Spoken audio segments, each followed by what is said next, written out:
ثم الصلاة والسلام على من جاءنا بالهدى والبينات محمد بن عبد الله وعلى آله وصحبه وسلم وبعد فالسلام عليكم ورحمة الله وبركاته. Amatendo amajjuvu nga wakitiibwa Allah awandiridde entunnunsi zaffe ne tutuusa akadde kano nga tukyassa tuzaako okusabira owekitiibwa Muhammad emirembe n'okusaasira bibe ku ye musomesa waffe ebirungi byonna yabitugamba n'ebibi n'abitwewaza ate ng'amaze kubitonnyonnyola. Omuntu okyuka osazeewo n'osalawo okukwata ekkubo gwe lyoba olyagadde okubeera ng'okola ki ng'okwata. Tugenda kutuulako ذم التفرق والاختلاف في الدين وخطرات ذلك. ذم التفرق okuvumirira okwawukana enjawukana mu ddiini ey'Obusiraamu n'obubenje obuvaamu bitegerekeka. Obusiraamu ddiini nga Allah yagitusiimira, buli omu ali wano akimanyi. Amannya Zahawa binti Sulaiman. Kati Allah tabaraka taala ayagala tubeere wamu, bitegerekeka. Mu aya eri mu suratu Imran yagamba nti wa'tasimu bihablillahi jamia, mwekwate ku muguwa gwa Allah ogutya wala tafarraku, temwawukananga. Osanga abawukanye gwokola ki era gwogwawa, ffenna tuli wamu, bitegerekeka. Iyi mukoyi nze ng'amaanyi nina mapya nti naakatandika bitegerekeka. Allahu tabaraka taala ayagala tubeere waki.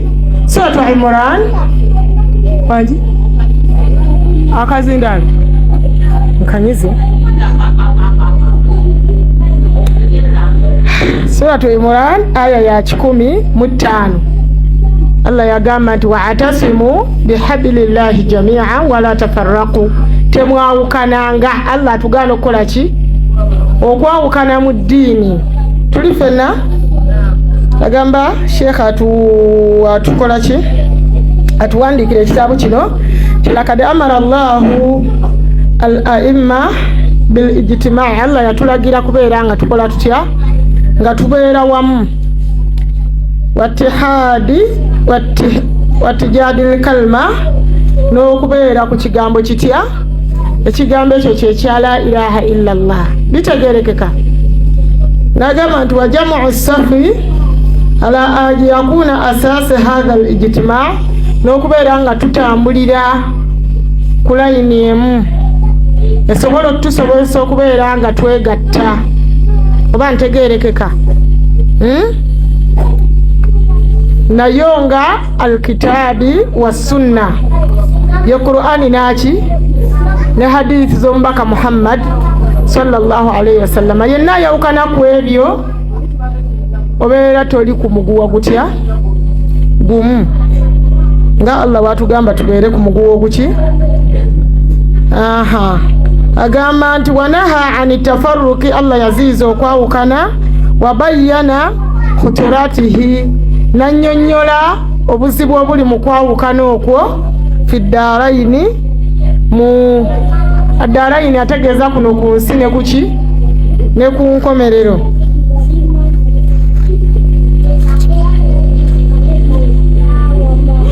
Agamba nti walitahqiq dhalika amarana bitahkimi ila alkitabi wa sunna, okakasa ekyo yatulagira okubeera nga tunywerera ku kitabo Qur'an ne hadisi z'omubaka Muhammad sallallahu alayhi wasallam. Agamba nga yensibuko enywevu ate era nga ge matabi g'olina okubeera nga okola otya nga weekwatako hadithi naki na Qur'an koyina okuwangalira.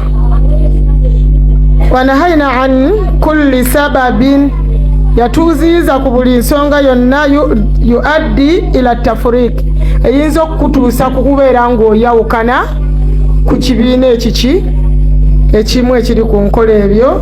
Bwe yagamba aya ngisomye nti wa'tasimu bihablillahi jami'a tulifena wa'tasimu bihablillahi jami'a wala tafarraqu mwekwate ku muguwa gwa Allah ogumu mwenna temwawukananga bitegerekeka Allah atugamba nti wadhkuru ni'mata Allah mujjukire ekyengere kya Allah kye yabawa ekyaki ekyomuguwa ogwo anabo bwe busiraamu agamba nti idh kuntum aada ekiseera kyaliwo nga muli balabe nabaki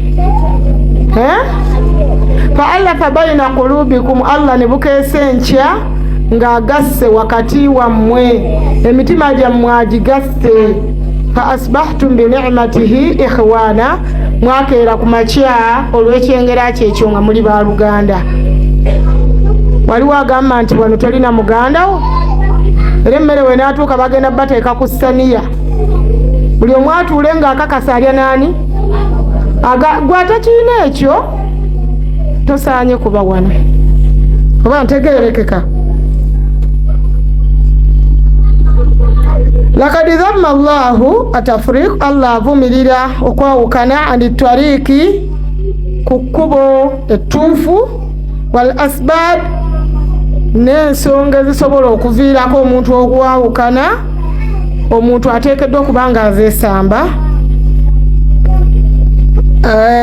olina okubeera ng'ozeesamba kubanga obusiraamu buno bweyolefu bitegerekeka bweyolefu era buli omu akikola ki agamba nti kad jaati nusuusu alkathir bwajja obujulizi nga bungi nnyo fil kitaabi wa sunna mu Qur'ani ne hadithi tahadharu min at-tafriq wal ikhtilaf nga buvumirira okwawukana ikhtilafu ne tafriq byonna bitegeeza kola ki kwawukana tegereka bulungi mu busiraamu buno abantu baayawukana ebibinja bingi era nammwe mukimanyi nawe okikakasa waliwo atakikakasa nze ndiwe nakasero nze ndiwe ekibuli nze ndiwe egindi nze ndi wagundi nze ndi wagundi nze naye byonna bonna beyita baki beyita basiraamu agamba nti watabayana su'a aqibati dhalika Allah nnyonnyola obubi bw'ensonga y'okukola ki y'okwawukana ku nkomerero oyinza obutakiraba kati tegereka bulungi oyinza obutakiraba kati bubi bwakyo naye ku nkomerero buli yenna ayawukanye ku mugendo ojja kubeera ng'ofuna obuki obuzibu newankubadde wano era owangaala ng'olina ebizibu oba ntegeerekeka yagamba Allah nti wala takunu kalladhina tafarraqu temubeeranga abo abaayawukana bitegeerekeka temubeeranga abo abaakola ki wakhtalafu ne beeyawula oba ofunyeewo enjawulo wala takunu kalladhina tafarraqu temubeeranga abo abaakola ki baayawukana ku mugendo wakhtalafu ne beeyawula min ba'di ma ja'ahumul bayinat oluvannyuma lw'obunnyonnyofu okubajjira tewali waayawukana ku busiraamu okujjako nga amaze okutegeera owakanamu tinze munnange oli yagenda okwawukana bambi obusiraamu bwamulemu okutegeera nedda tekiriiyo lam yakuni alladhina kafaru min ahli alkitabi wal mushrikina munfakkina hatta ta'tiyahumul bayina abakafiri baava ku bye baaliko n'abashiri ku bye baali bakola luvannyuma lwa kufuna buki bujulizi tuli fenna era Allah mu ssuula eyo yeemu mu maaso gaayo eyo gy'alaga n'agamba nti wama tafarraka alladhina utul kitab tebaayawukana abo abaaweebwa ekitabo illa min ba'di ma ja'atuhumul bayina bitegeerekeka kati buli muntu yenna ayawukana ku mugendo obujulizi aba amaze obukola ki okubufuna naye Allah agambye tobeeranga abo abaakola ki abaayawukana oluvannyuma lw'okubeera ng'obujulizi bubajjidde Qur'ani ne hadithi babirina ne basalawo bo bakwate ebibiina ebyabwe batambule n'ebyo tegereka bulungi Allah akivumirira agamba nti agamba nti inna alladhina farraqu dinahum wa ahsiyeyo wakhtalafu min ba'di ma ja'ahumul bayyinat ulaika lahum adhabun adhim. Allah agamba abo bakufuna ebibonerezo ebizito ebinene. Tegereka bulungi, buli yenna anayawukana agenda kufuna ebibonerezo ebiki ebinene. Mu aya endala, eyo aya eri mu suratu Imran 15 10 mu mmeka bwetyo bwegambye.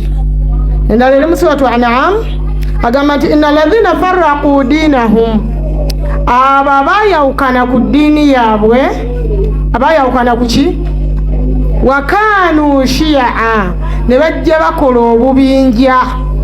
Buli omu waayawukana abaako gy'agenda, tasigalawo mu bbanga nti nze binnemye kansigalawo, babitegerekeka. Wabula afunayo akabinja kayeekwatako naga kaŋŋende na kano, kaŋŋende na kano, kaŋŋende na kaluwa. Tegereka bulungi. Naye Allah agamba nti inna alladhina farraqu dinahum wa kanu shi'a, abayawukana ku ddiini yaabwe ne bakola obubinja binja, lasta minhum fi shay, sibalinamu nsonga yonna, sina kyembeetaaza. Allah agamba nti innama amuruhum ila Allah, abo ekiragiro kyabwe kiri gyendi, thumma yunabbi'uhum bima kanu yaf'alun, oluvannyuma ngenda bawa empeera, ngenda basasula ku ebyo bye baalinga bakola, ebyo gye baakola ki, gye baayawukanira.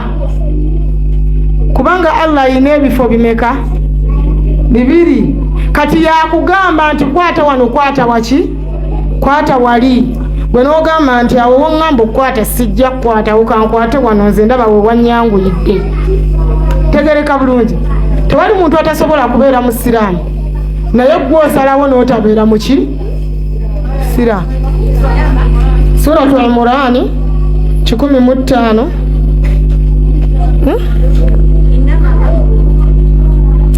yasoose yabadde 13, kati nawe 15, ninawo An'am 19. Wangi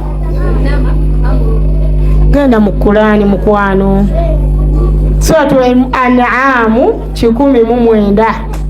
Tegerekese bulungi. Baka sallallahu alayhi wa sallam, aya ezo 2 zitulaga bulungi nti abantu balimu enjawukana, wadde gwe obadde tonna bakola ki, tonna bategeera, naye bategeera olwaleero. Ate nga naawe ali wano oyinza okuba oyinawo ogwa ne wanaabyogera abyogere, anaakoowa oba ntegeerekeka, nga naawe oyinawo ogwa, nze siba ku gundi, simuleka ayogere akoowe. Tegereka bulungi. Naye Allah agambye nti lasta minhum fi shay, ntalina kyakwetaaza, wabula ogenda kudda gyakola ki, era agenda kukuwa empeera yo muki, mu bujjuvu eyo gye waddukira bye wali okolerayo. Ayagala obeere ku Qur'ani naki ne hadithi. Omubaka sallallahu alayhi wa sallama mu nsonga yagamba, ala inna min qablikum min ahli alkitab iftaraqu ala 72 milla, ababakulembera mu Bayudaaya n'Abanaswara bayawukanamu ebibinja 72. Bitegerekeka, balinamu ebibinja 72. N'agamba wa inna hadhihi al-umma, ate umma yange ebyo abyogera akyaliwo, we yaliwo abantu bonna abaali bamukkiriza bali ku nkola ye nga tannavaawo, naye oluvannyuma lw'okuvaawo kwe, bitegerekeka, ebibinja byajja. N'agamba nti wa inna hadhihi al-umma, ekibiina kyange kino, sataftariku, kigenda kwawukanamu ala 73 milla, kigenda kuvaamu ebibinja 73.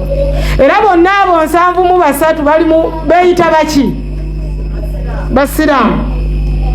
N'agamba nti 72 fi nnar, 72 byonna bya muliro, illa wahida, ekimu kyekyomuki, ekyomujjana. Tegereka bulungi. Nsala ate kino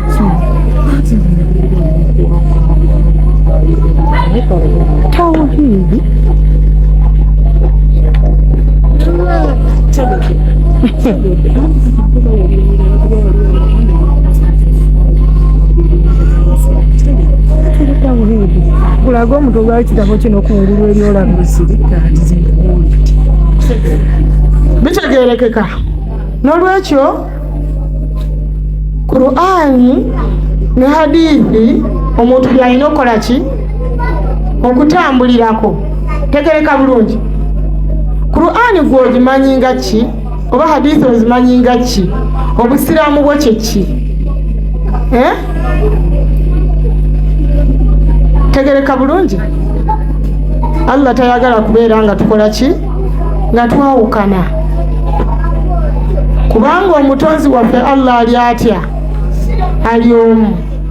Ebinja 7 byayawukana. Bw'onaayawukana ku Qur'ani ne hadithi ogenda kuba okoze otya? Fenna Allahu tabaraka wa taala atutonda ku nsonga etya? Emu yeruwa wama khalaqtu al-jinna wal insa illa liya'budun. Nagamba nti ma uridu minkum ay saagala mundiise, saagala mpeera, wabula njagala mubeere nga munsinza. Ensonga lwaki Allah yakukola ki? Yakutonda n'akussaawo. Naye nga byogenda okweyambisa okubeera nga Allah omusinza nabyo biri mu Qur'ani na mu hadisi za muki? Za Mubaka Muhammad sallama. Ebibinja obirabye era osobola okubeerako kyokola ki? Ekyokuwona kyekiruwa? Kuba agambye byawukanyemu ebibinja 7 byonna byamuki? Waliyo kimu. Yagamba yenna anaabeera ku nkola yange gye ndiko olwaleero ne basahaba bange ajja kubeera nga akola ki? Enkola eyo egamba ki? La ilaha illallah Muhammadu Rasulullah. Oli musiraamu, ndi musiraamu. Tegereka bulungi. Yempaji esooka ey'obuki? Ey'obusiraamu. Woba wabuyingira oteekeddwa buteekwa ogigoberera oba ogirondoola. Tegereka bulungi. La ilaha illallah kitegeeza kwawula Allah. La ilaha illallah tewali asinzibwa mu butuufu bwa kusinzibwa okuggyako ani? Allah. Bwotyo bw'omusinza. Oba oli omu ku bano abaawukanye abalina ebibinja byabwe 7 mu ebimeka? Mu 2. Tegereka bulungi. Ekibinja ekyo ekimu kitegeeza busiraamu kyekyawulani era kiteekeddwa okubeera nga kitambulira ku nkola ya Qur'an naki? Ne hadithi. Tegereka bulungi. Ekigambo kwawula Allah kwe kubeera ng'omwawula oba okusinza Allah kubeera ng'omwawula mu bimweyawulidde. Allah alina ebimweyawulidde. Kyemmanyi by'omanyi ate nange byenkola ki? Tegereka bulungi. Allah alina ebikoze ki? Ebimweyawulidde byalema ebibinja bino ebisigadde okubeera nga bibitegeera. So omuntu ali wano oteekeddwa okuba ng'obikola ki? Ng'obitegeera. Ebyeyawulidde Allah bya miteeko emeka? Ani amanyi? Bwangi? Subhanallah. Kale bya miteeko 3. Tuleme kumala nnyo budde. Bya miteeko emeka? Okwawula oba ebyeyawudde kye bayita tawhidi. Tawhidi okwawula ani? Okwawula Allah. Huwa ifradullah, kumwawula bima yakhtassu bihi, ng'omwawulamu ebyo byeyawulidde ye.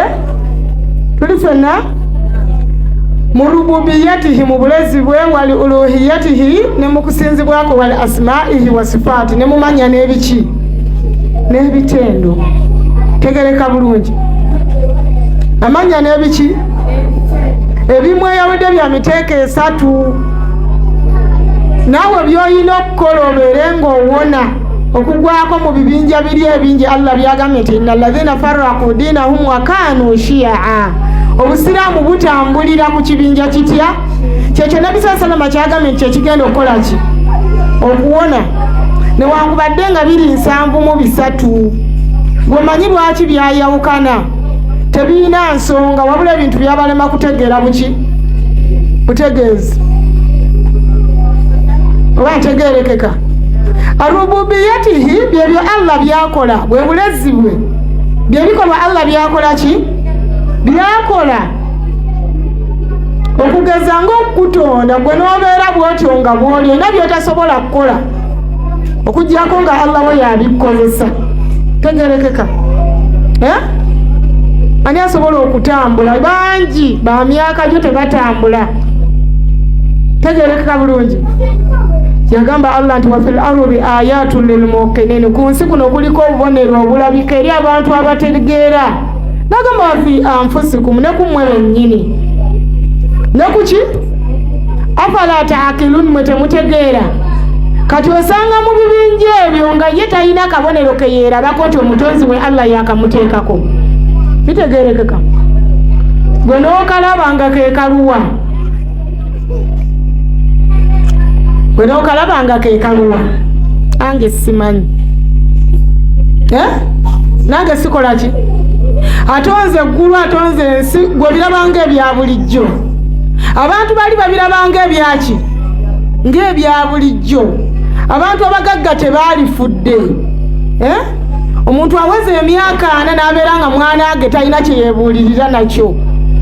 Era Allah yaboogerako n'agamba nti waqaalu, bagamba ma hiya illa hayatuna dunya, tetulina kye buli obulamu buno bwensi namu tutufa wa nahya tuba abalamu wama yuhlikuna illa dahari, tewali kituzikiriza okujjako okuyita kw'emyaka. Naye emyaka bwe giyita gw'ofunamu ki? Ate era bako lunaku n'olumu nti leero nawanvuye, leero njimpa, leero nkozze, wabula obirabira ku ngoye. Olugoye nno luno terukyantuuka nkozze, kaakati nno mpanvuye, luno lwali lunkoma ku bigere, kati ndi bwe nti oba kitegeera. Ebyo Allah yabikola ki? Ekyo omuntu oli mu bubinja buli bwe tusoose okulaba takiraba. Bitegeerekeka. Gwoteekeddwa okuba ng'olina obwongo obuggule ng'ekyo kikola ki? Allah omwawule nti bw'aba akola kino nze anjagaza ki? Alina kyakwagaza, amagezi agakuwadde. Inna hadainahu sabila, nabalungamya eri ekkubo, imma shakira, munanneebaza, wa imma kafuru, oba munaawakanya bye mbakoledde. N'obeera ng'osobola okutambula nga Allah tomulabawo, omunenya buki?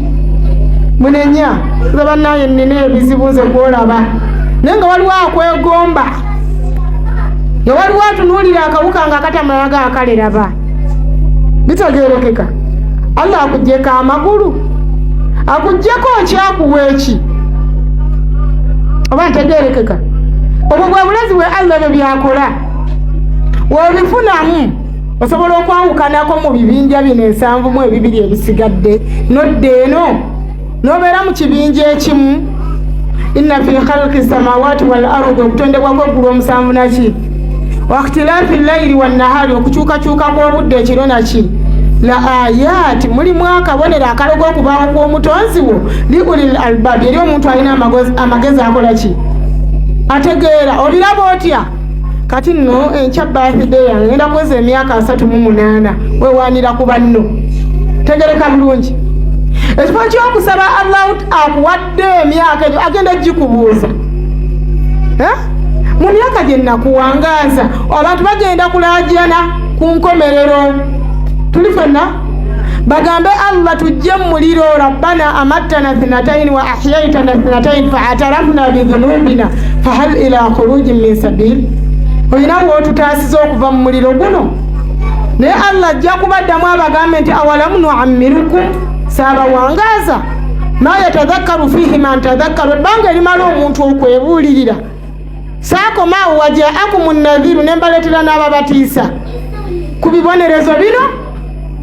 Ng'obala emyaka waliwo abatagiwezezza. Tegeeka bulungi.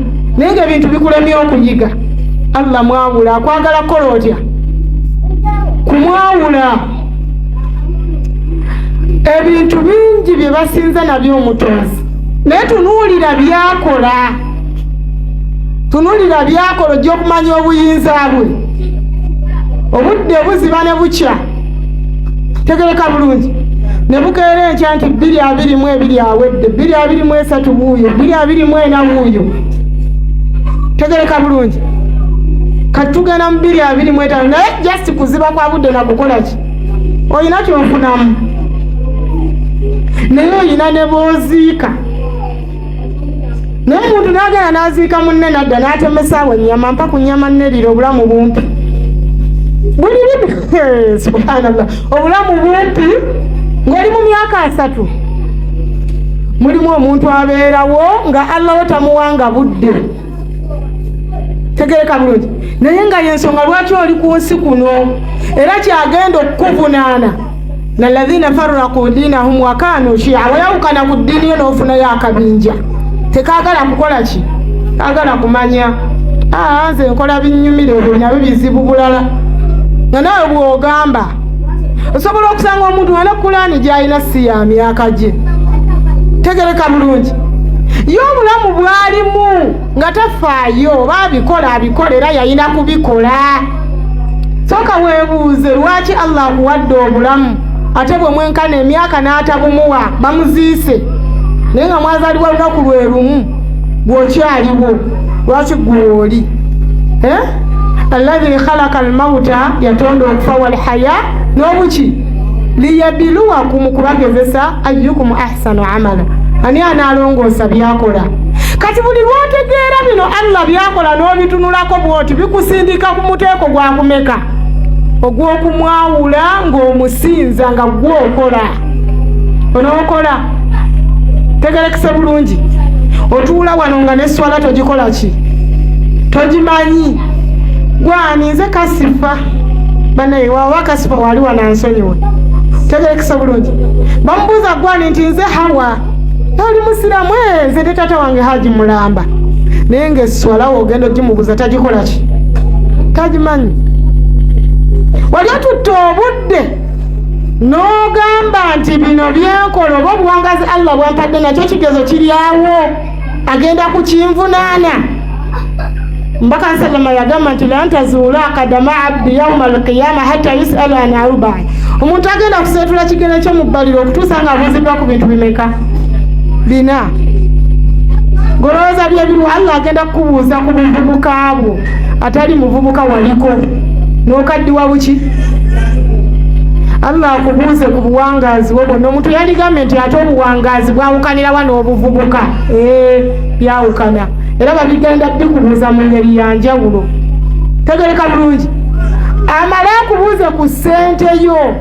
min aina kitasabahu wagifuna otya wafima anfakahu wagigaba otya okwata ssente n'oteeka mu bintu ebitalina makulu tegereka bulungi okutta ssente oweeredde abaana alhamdulillah naye bahafidhu 5 naye gwe n'essuula 5 toziweza kazibeereza emyaka gy'olina oyinza okugamba nti kati nina emyaka 38 essuula 38 ozirina mu mutwe tanti ojjako emyaka gy'obuto hawa naye asusse kano katabani kange ka myaka egi naye kalinayo essuula emmeka ekitegedde kalinayo emmeka 3 bitegereka bulungi kaziina asaalako kyasobodde kati gwe ataweza ssuula ziweza myaka gyo ogenda mugamba otya yakutonda ddala ddala omukoledde okusinziira ku ye kyakola kubanga yakutonda kukusinza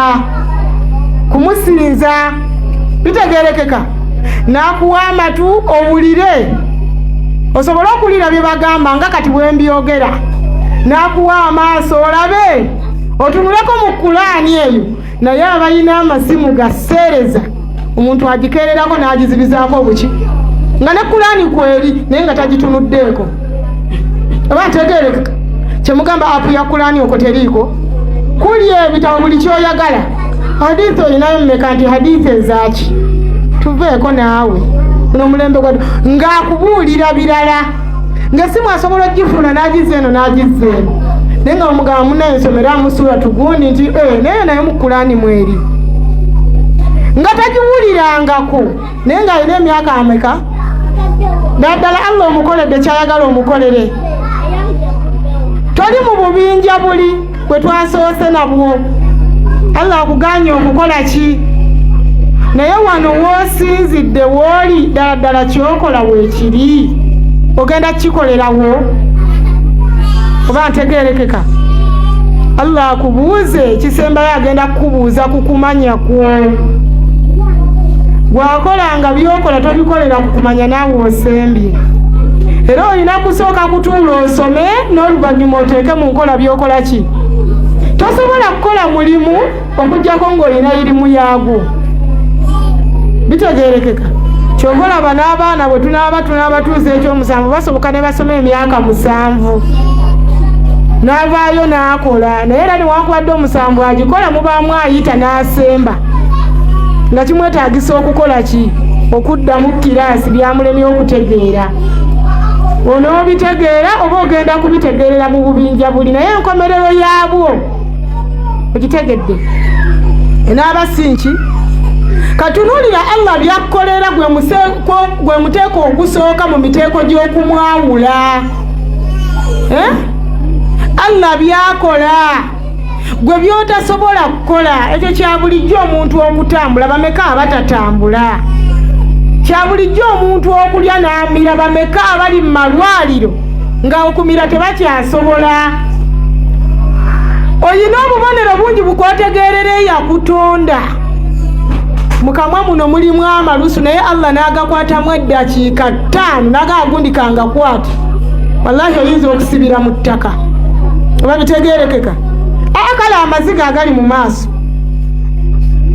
Era bw'ofuna ekikunyiiza tomanya gye gavudde nga gayiika ng'osangula. Bw'oba ogasangula gwe ki ky'olufunamu? Ebya bulijjo era abantu balina okubeera n'amaziga. Si bya bulijjo. Byonna byonna ebyabikkolera ofunemu kye weebuulirira nakyo. Tegereka bulungi. Enjala n'ozisala tomalaako wiiki. Nze enjala ezange saagala njala zikuze. Naye bw'osala wano toyinza kulaba we luva. Naye mu bbanga ttono luba lukoze eki? Mu bbanga ttono luba lukoze eki? Enviiri n'osala kyoba osalisa bwe kiserera ne kisala omubiri wavaawo omusaayi. Ziba zirazeewa. Ebyo Allah ayagala omutegeerereko. Wamutegeera oba oli mu bubinja buli. Tegerekese. Allah ayagala omwawule mu miteeko emeka gyonsatule. Guno omuteeko ogw'ebikolwa Allah byakola tewali atagumanyi. Wala insaaltahum onaababuuza man nazala minas samaa'i maa'an, atonyesa amazzi okuva mu ggulu, fayuhyi bihi al-arda, ensi nefuna obulamu oluvannyuma lw'okuba nga ebadde efudde. Sayaquluuna Allah, bagenda kugamba ani? Ekyo buli omu akimanyi. Naawe okimanyi, noona akimalaki? N'oli ow'akabinja ak'ensanvu mu awo bubiri naye akikola ki? Kati obuzibu buvaawa? Walamu yudkhiluhum fil islam, tekikuyingiza busiraamu. Natandise na busiraamu, kyekibiina kyenjagala ffenna tukole ki? Tubeeremu. Oba ntegeerekeka? Kibiina ky'obusiraamu. Ekibiina ekyo kigoberera biki? Ebyo byonna mu Kulaani ogenda bisangamu. Ekyo n'aba tolabye mu Kulaani omubaka sallallahu alaihi wasallam yakyogera. Teyaleka busiraamu nga tebujjudde. Yali mu hijjatul wida, Allah n'agamba nti aliyawma leero luno akmaltu lakum dinakum, eddiini yammwe ey'obusiraamu ekoze etya? Wa atmamtu alaykum ni'mati, mbajjuzizzaako ekyengera kyange. Wa raditu lakum al-islaama diina, basimidde obusiraamu yenkola kwe muba mutambuliza. Nokeera ku makya n'osanga akabinja nga ko kali awo, naye nga nabo bayita abasiraamu 270 mu ebimeka mu 3 nga kali awo. Kulaani tekaagala kumanya. Nze sinnagita ogiteera eddaani. Bitegeerekeka? Allah takutonda nga kukuteeka mu nsi gw'ogite, wabula ayagala ensi eno ogikolereko bye yakuwa okubeera ng'okola ki? Kubanga Kulaani ekuluŋŋamya ku byo. Tegerekese bulungi. Era amazima ogenda gawukanako ng'omaze okugategeera. Omuteeko ogwokubiri, miteeko gye twawuliramu omutonzi waffe, al-uluhiyya, ogw'okubeera nga Allah tumwawula nga tumusinza. okusinza Allah bye bikolwa nze naawe bye tulina okukola ki okukola mu bikolwa gwe byokola mulimu oyo akutonda oba okola bikunyumira akuwadde amaanyi otambula onoonya irimu gyeri irimu gyolina ya lubatu nosiina gakoba munnaye ate kuno tebakyasomesa kitegeerekese okubeera ne bahufaazu abaana mu nju yo tekigenda kutaasa nga gwe tomanyi wadde alifatiha tekigenda kukola ki abantu bangi batadde mu baana baabwe ssente era abaana basomye wallahi osanga omusiraamu ono nga muto nga kulani yonna agirina muki naye nga yewe omubuuza yesuula nga 5 mu mutwe z'ayina nga tazikola ki